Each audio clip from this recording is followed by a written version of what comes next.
नमस्कार दोस्तों, मेरा नाम है विमल सिंह। बालाजी स्टडी अड्डा में आपका स्वागत है। तारीख आज आपकी 10 मई 2022 की। डीएलएड फर्स्ट सेमेस्टर 2022 के पेपर चल रहे हैं और प्रथम सेमेस्टर साइंस का पेपर का सॉल्यूशन हम देखेंगे। तीसरा प्रश्न पत्र 2022 का। चलिए स्टार्ट करते हैं पहले बहुविकल्पी से।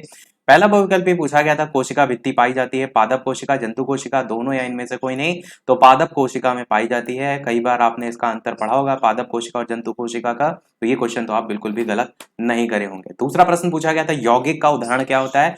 वायु, धुआं, चीनी या चीनी का विलयन। तो यौगिक मैंने बताया एक निश्चित मात्रा में उसमें जो है वो घोल होता है, तो चीनी आपका यहाँ पर सही हो जाएगा। बाकी सभी ऑप्शन यहाँ पर कट जाएंगे।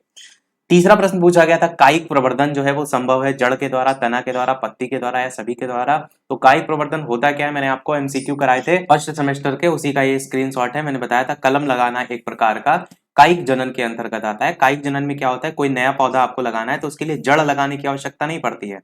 पौधे का कोई भी भाग, जैसे उसकी पत्ती हो गई या उसका तना हो गया, उसके माध्यम से आप नया पेड़ लगा सकते हैं। आपको कृत्रिम कायिक प्रजनन वाला ये हमने स्क्रीनशॉट भी दिखा देते हैं, जिसमें कलम लगाना क्लियर बताया गया है कि पौधे के किसी भी छोटा हिस्सा, चाहे तना हो, चाहे पत्ती हो, चाहे कुछ भी हो, जिस पर अंकुर लगाओ ना, उसे काट कर आप उसे मिट्टी और पानी की सुविधा देकर नया पौधा लगा देते हैं, तो वो आपका कायिक प्रजनन में ही आता है। मतलब उससे आप, जैसे आप गुलाब का फूल लगाते हैं तो गुलाब की फूल जो है डंडी काट दीजिए कहीं से भी, उसको आप लगा दीजिए, उससे नया पौधा आपका बन जाएगा। तो आंसर यहाँ पर क्या सही हो जाएगा? आंसर यहाँ पर आपका कायिक प्रवर्तन संभव है सभी के द्वारा, जड़, तना, पत्ती सभी के द्वारा। आंसर आपका चौथा होगा। चौथा प्रश्न पूछा गया था, बल का मात्रक क्या होता है? तो आप सभी जानते हैं न्यूटन होता है। लास्ट बहुविकल्पी था, इनमें से संयुक्त पत्ती छांटनी थी, आम, अमरूद, नींबू या इनमें से कोई नहीं। ये क्वेश्चन हम आपको आपकी जो ऑफिशियल एससीईआरटी का कोर्स है उसके माध्यम से दिखाते हैं। तो पत्तियों के प्रकार आपके कोर्स में दे रखे हैं।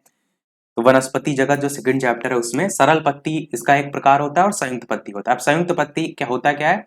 तो जिसमें मध्य कटाव सिरा तक जाने के फलक अनेक पर्णक में बढ़ जाता है, उसे संयुक्त पत्ती कहते हैं। इसके अंतर्गत भी टाइप्स होते हैं, पिच्छाकार संयुक्त पत्ती। इसमें एग्जांपल देखेंगे तो गुलमोहर, चना, बबूल, अमलतास, इमली ये सब दे रखे हैं। उसके अंतर्गत भी सब टाइप्स में नीम, अशोक, अमलतास ये एग्जांपल हैं। और टाइप देखेंगे छुईमुई, बबूल, आकाश, नीम ये सब टाइप्स में इसके एग्जांपल में है। और कोर्स आपके ही है, देखिए साइड में लिखा हुआ है डीएलएड प्रथम सेमेस्टर विज्ञान यूपी। त्रिपिक्षकी की बात करें तो इसमें सहजन जो है आपका एग्जाम्पल होता है। बहुपिक्षकी की बात करें इसमें तो धनिया गाजर होता है। यानी कि जो भी यहाँ पर आप एग्जाम्पल देख रहे हैं, लास्ट में भी देखेंगे सैमल, भांग, हुरहुर आदि भी होते हैं। तो इनमें से अगर ऑप्शन में देखेंगे, यानी कि इन चारों ऑप्शन में अगर देखेंगे तो ना आपका आम है, ना आपका अमरूद है और ना ही आपका नींबू है। तो ऑप्शन अगर आपके ऑफिशियल कोर्स के हिसाब से देखें तो इनमें से कोई नहीं आपका ऑप्शन सही होगा। पर अगर आदि वाले ऑप्शन के साथ जाएं तो नींबू वाला ऑप्शन भी हो सकता है। पर हम आपके ऑफिशियल कोर्स के अकॉर्डिंग जा रहे हैं तो इनमें से कोई नहीं वाले ऑप्शन के साथ जाते हैं। अति लघु उत्तरीय प्रश्न देखते हैं, छठा नंबर। इस वाले में थोड़ा सा क्लियर है कि पौधों की पत्तियों में होने वाली प्रकाश संश्लेषण की क्रिया का समीकरण लिखना था आपको। तो बस आपको समीकरण लिख देना था सीधे। आपका होता है 6CO2 प्लस 12H2O, और आपका ऊपर होता है क्लोरोफिल और नीचे आपका होता है सूर्य का प्रकाश। और बनता आपका क्या है? इससे ग्लूकोज बनता है। तो बनता है C6H12O6, ये आपका बनता है। और अलग क्या होता है? तो आपका 6H2O अलग होता है और फिर 6O2 अलग होता है। ये आपकी पूरी बैलेंस रिएक्शन होती है। सातवां प्रश्न पूछा गया था, 4 सेंटीमीटर जो है वो त्रिज्या के वृत्तीय पृष्ठ पर एक कण आधा चक्कर लगाता है, तो इस दिशा दशा में कण द्वारा तय की गई दूरी और विस्थापन। तो ये बहुत ही आसान सा क्वेश्चन है। 4 सेंटीमीटर त्रिज्या की बात की गई है। तो अगर आप कोई भी एक वृत्त बना लीजिए, इस तरीके से एक वृत्त आपने बना लिया। अब इसको थोड़ा सा छोटा बनाते हैं ताकि एक बार में पूरा दिखाई दे आपको। अब यहाँ पर हमने 4 सेंटीमीटर जो है इसमें दर्शा दिया। प्रश्न में कह रहा है 4 सेंटीमीटर त्रिज्या का एक वृत्तीय पथ है, इस पर एक कण क्या कर रहा है? आधा चक्कर लगाता है। यानी आप मान लीजिए कि वो इस बिंदु पर खड़ा है और इस बिंदु पर जो है वो पहुंचेगा, तो तभी तो आधा चक्कर होगा। अगर ये पूरा घूम जाएगा तो वो पूरा चक्कर हो जाएगा। तो कोई भी आप यहाँ पर वैल्यू मान लीजिए यहाँ पर एक्स पर खड़ा है, वाई पर जो है वो पहुंचा है। एक कण आधा चक्कर लगाता है तो इस दशा में कण द्वारा तय की गई दूरी। आप जानते ही अगर पूरा वृत्ताकार पथ पर गति कर रहा है तो उसकी दूरी क्या होती है? तो वो उसकी परिधि होती है। ये पूरा अगर वृत्त पर वृत्ताकार जो पथ है उस पर गति कर रहा है तो परिधि हमारी होती है 2πr। और कह रहा है कि वो चला तो आधा ही है, तो इसका बटे में 2 कर दीजिए, तो इस 2 से ये 2 कट जाएगा, बचेगा आपका पाई आर। क्या बचेगा आपका? पाई और आर। आर की वैल्यू प्रश्न में 4 सेंटीमीटर दे रखी है, तो आपका 4 रख देंगे तो 4 पाई आंसर आपका सही हो जाएगा, जो कि आपसे प्रश्न में जो है वो दूरी जो है वो पूछी गई थी। फिर पूछा गया था आपसे विस्थापन। विस्थापन क्या होता है?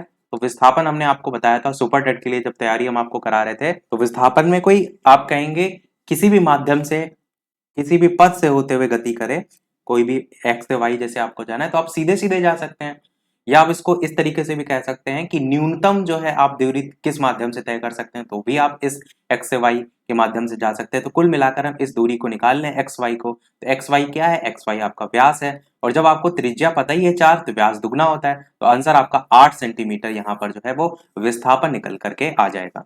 अगला देखते हैं प्रश्न नंबर जो है वो 8, कि पुष्प के मुख्य 4 भागों के जो है वो नाम आपसे पूछे गए थे। हमने दिखाते हैं आपको फर्स्ट सेमेस्टर के ही डायरेक्ट कोर्स से ये सारी चीजें हमने आपको करा रखी हैं, आपको हमने एमसीक्यू भी फर्स्ट सेमेस्टर के कराए थे। यदि देखकर आप गए होंगे डेफिनेटली आपको हेल्प मिली होगी, क्योंकि हमने इससे पहले के बैचेस के लिए आपके सारी चीजें करा रखी हैं। प्लेलिस्ट में जाएंगे तो सारे सेमेस्टर का आपको चारों सेमेस्टर का कोर्स मिल जाएगा। तो पुष्प के विभिन्न भाग उनके कार्य में पुष्प आधार होता है जो ये सबसे नीचे होता है, फिर बाह्य दल आपका होता है, उसके बाद आपका पंखुड़ियां होती हैं। आप इसमें से आपको केवल नाम लिखने थे क्योंकि आपका क्वेश्चन 1 नंबर में आया था। पंखुड़ियां होती हैं, पुंकेसर होता है, अंडप या कार्पेल होता है।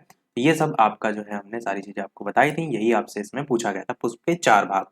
अगला पूछा गया था पत्ती के प्रमुख भागों के नाम लिखिए, ये भी हमने आपको कराया है। देखिए सब उसी पीडीएफ से ही स्क्रीनशॉट है जो सारी चीजें हमने आपको कराई थी। पत्ती के भाग की बात करें तो आपके पर्णाधार होते हैं जिसको हम लीफ बेस कहते हैं, पर्णवृंत होते हैं और पर्णफलक होते हैं। तो ये 3 नाम आपको केवल लिखने थे। इनके बारे में भी हालांकि हमने आपको बताया था, परंतु आपको केवल और केवल उनके भागों के नाम लिखने थे। कारण क्या था? क्योंकि 1 नंबर में क्वेश्चन आया था। अगला प्रश्न पूछा गया था 1 माइक्रोमीटर में कितने पिकोमीटर होते हैं? तो ये भी हमने आपको कराया था 1 माइक्रोमीटर में कितने पिकोमीटर होते हैं। आपका चैप्टर था डीएलएड फर्स्ट सेमेस्टर का अध्याय 4 भौतिक मापन।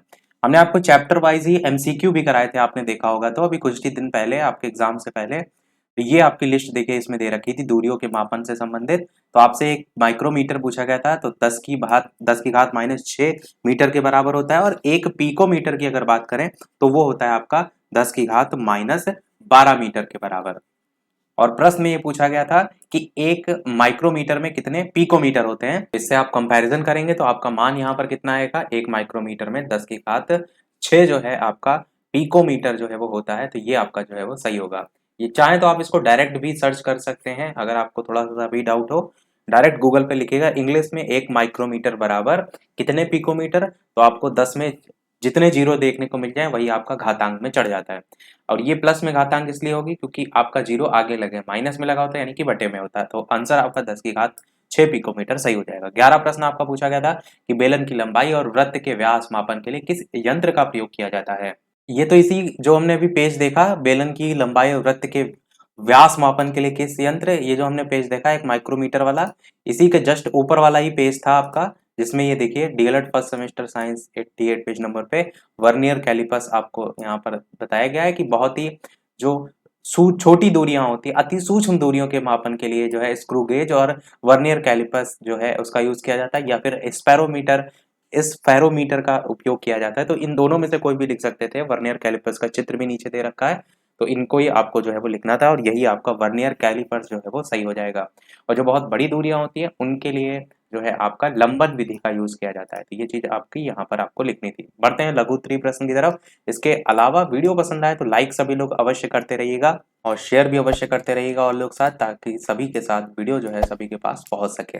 तो 12वां प्रश्न देखते हैं कि पदार्थों के पृथक्करण से आप क्या समझते हैं। पृथक्करण की 4 विधियां लिखनी थी। ये आपका जो लास्ट में चैप्टर था ना उससे आया को था क्वेश्चन। ये देखिए डीएलएड फर्स्ट सेमेस्टर जो है उसी का ही कोर्स का ही अकॉर्डिंग पृथक्करण की जो विधियां थी इसमें ये सब आपको हेडिंग के अंदर का भी लिखना था। बीनना हो गया और चालना हो गया, फटकना हो गया, ओसाना हो गया, चुंबकीय पृथक्करण हो गया, तो इसके एग्जाम्पल भी थे। इसी प्रकार ऊर्ध्वपातन हो गया, इसी प्रकार छानना हो गया, इसी प्रकार भारण हो गया, तल छठीकरण है, अपकेंद्रण है, आस्वन है। कोई भी इसमें से आप 5 से 6 लिख देते तो काफी होता। आंशिक आस्वन है, क्रिस्टलीकरण है, तो काफी सारी हमने आपको जो है वो बताई थी। और देखिए आपका 2 नंबर में सीधे सीधे क्वेश्चन जो है यहाँ पर आया था।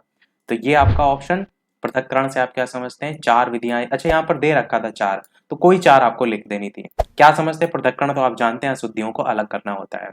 13 प्रश्न पूछा गया था कि भोजन एकत्रीकरण जो है उसके लिए मूसला जड़ों में होने वाले रूपांतरण के प्रकारों को उदाहरण से आपको बताना था। मूसला जड़ जो है आपका सेकंड वाले चैप्टर में हमने आपको कराया था, जिसमें आपका जड़ के प्रकार के अंतर्गत आपका मूसला जड़ ये दे रखा है और इसमें ही आपको जो है वो बताना था। मैंने बताया था कि क्या होता है मूसला जड़। तो थोड़ा सा आप मूसला जड़ों के बारे में लिख सकते थे। प्रश्न में कह रहा था कि रूपांतरण के प्रकार बताने थे, तो ये भी हमने आपको बताया था। देखिए इसी बुक से ही सारे एक एक क्वेश्चन आपका इसी बुक से जो हमने आपको कराया था। कोई भी क्वेश्चन अगर आपका बाहर से आया तो आप बताइएगा। मूसला जड़ों का रूपांतरण यही आपसे देखिए पूछा गया था, मूसला जड़ों में होने वाला रूपांतरण।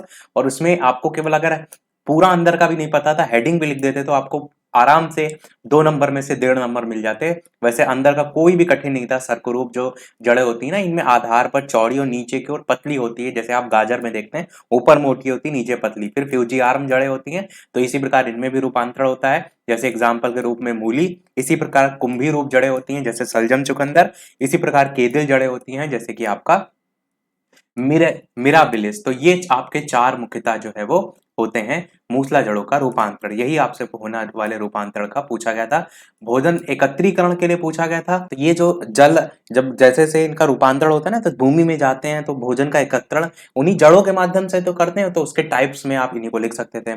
अगला पूछा गया था कायिकी प्रवर्धन से आप क्या समझते हैं। पत्ती द्वारा कायिकी प्रवर्धन को बताना था आपको। कायिक प्रजनन कह लीजिए या कायिक प्रवर्धन कह लीजिए, बात वही होती है।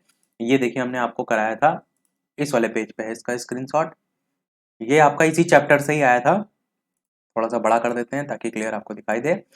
तो इस प्रकार का अलैंगिक जो प्रजनन होता है सिर्फ पौधों में होता है। कायिक प्रवर्धन में पुराने पौधों के हिस्से, जैसे ये चीज बताई थी ना, अभी बहुविकल्पी में शायद क्वेश्चन आया था, तना, जड़ और पत्ती का प्रयोग करके नए पौधों को उगाने में हेल्प किया जाता है। जैसे मैंने अभी आपको गुलाब का उदाहरण बताया, जब मैंने एमसीक्यू कराए थे तो क्लियर बताया था कि एक क्वेश्चन यहाँ से जरूर बनता है हर साल। और पौधों में निष्क्रिय स्थिति में मौजूद जो अंकुर है, जब उसको अनुकूल स्थितियां दी जाती हैं, नमी और ताप, तब वो नए पौधे के रूप में जो है वो उगने लगते हैं, विकसित होने लगते हैं। जैसे हरी घास, ब्रायोफाइलम, मनी प्लांट, आलू, प्याज, ये सभी इसके कायिक प्रवर्धन के उदाहरण है। प्रश्न में आपसे पूछा गया था कि पत्ती द्वारा कायिक प्रवर्धन भी बताइए। मतलब कायिक प्रवर्धन तो आपको बताना ही था, पर पत्तियों के द्वारा बताना था। तो हमने आपको इसी में ही जड़ों के द्वारा भी बताया था, इसी में ही तनों के द्वारा भी बताया था, और इसी में ही पत्तियों के द्वारा। अच्छा, यहाँ पर स्क्रीनशॉट मिस हो गया है, इस वाले पेज पे है, ये देखिए पत्तियों के द्वारा भी बताया था और साथ ही साथ पत्र प्रकलिकाओं द्वारा भी बताया था, और बाइक की कायिक प्रजनन के लाभ भी बताए थे। पर आपको पत्तियों के द्वारा लिखना था। तो आपको क्या लिखना था कि बिग्नोनिया और ब्रायोफाइलम या अजूबा की जो पत्तियां होती हैं, उनके किनारों पर अपस्थानिक कलिकाएं व जड़ें उगाती हैं और प्रत्येक कली एक नए पौधे में विकसित हो जाती है। तो ये आपको जो है वो केवल और केवल लिखना था, क्योंकि प्रश्न में आपसे पत्तियों द्वारा कायिक प्रवर्धन को बताना था। अगले प्रश्न 15 की तरफ बढ़ते हैं। अच्छा, वीडियो में आगे बढ़ने से पहले आपको ये बता दें, यदि आपको किसी पेपर का सॉल्यूशन कराना है तो आप इनमें से किसी भी माध्यम से पेपर हमें भेज सकते हैं, ताकि हम आपका पेपर का सॉल्यूशन करा सकें। फेसबुक पर बालाजी स्टडी अड्डा सर्च करके, टेलीग्राम पर विमल 17Z यूजर नेम आप सर्च करेंगे और यहाँ पर आप भेज सकते हैं।